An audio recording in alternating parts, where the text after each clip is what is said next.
વંદે માતરમ ન્યૂઝમાં આપનું હાર્દિક સ્વાગત છે। ચાલો જોઈએ આજના મુખ્ય સમાચાર। વાઘોડિયામાં ટેકાના ભાવે જુવારની ખરીદીમાં ખાતા દીઠ મર્યાદા વધારવા બાબતે વાઘોડિયા મામલતદારને ખેડૂતો દ્વારા આવેદનપત્ર આપવામાં આવ્યું છે।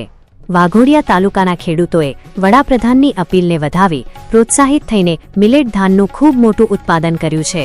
સરકારશ્રીના ટેકાના ભાવે ગુજરાત રાજ્ય નાગરિક પુરવઠા નિગમ લિમિટેડ દ્વારા શરૂઆતમાં હેક્ટરે 18 ક્વિન્ટલ જુવાર લેવામાં આવતી હતી, પરંતુ હાલ નિગમને નવો પરિપત્ર મળતા ખાતા દીઠ માત્ર 10 ક્વિન્ટલ લેવામાં આવે છે। ખાતર, પાણી અને તનતોડ મહેનતે પરસેવો સિંચીને ખેડૂતોએ ચાલુ વર્ષે જુવારનું મોટા પાયે ઉત્પાદન કર્યું છે, ત્યારે નિગમ દ્વારા જો જથ્થો ઓછો લેવામાં આવે તો ખેડૂતોને મોટા પાયે નુકસાની વેઠવી પડે તેવી સ્થિતિ સર્જાઈ છે, જેથી ખેડૂતોનું આર્થિક નુકસાન ભરપાઈ કરવા અને આ બાબતે યોગ્ય ઘટતું કરવાની વિનંતી સાથે સરકાર સુધી રજૂઆત પહોંચાડવા માટે વાઘોડિયા મામલતદારને આવેદનપત્ર પાઠવ્યું હતું।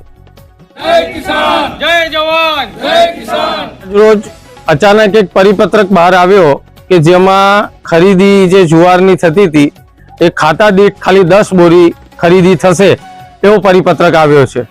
હવે અમારું ખાતું જો 50 વીઘાનું હોય અને મેં 10 જ બોરી લેશે તો અમે ક્યાં જઈને અટકીશું?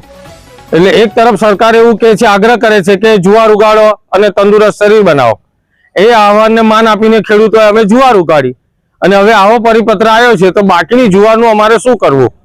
એક તરફ અમે વ્યાજે રૂપિયા લાવીને ખાતર નાખીએ, દવા નાખીએ, બિયારણ નાખીએ અને પાક ઉભો થયા પછી જો આ રીતે ખરીદી અટકી જશે તો ખેડૂતો આત્મહત્યા નહીં કરે તો શું કરશે? મૂળ જે ખેડૂતો આત્મહત્યા કરે છે એનું કારણ જ આ છે કે જે સરકાર પોલિસીઓ વારંવાર બદલતી રહે છે અને જે ખેડૂતોને સહકાર મળવો જોઈએ એ મળતો નથી। હવે અચાનક આ પરિપત્ર બહાર આવ્યો એને લીધે અમારે આજે આવેદન આપવું પડ્યું સમસ્ત ખેડૂતોના પ્રતિનિધિઓ સાથે અને અમારી વિનંતી છે કે આ વહેલી તકે ને તાત્કાલિક ધોરણે એની ઉપર જે અંકુશ રેખા બાંધી છે એ તોડી નાખવામાં આવે।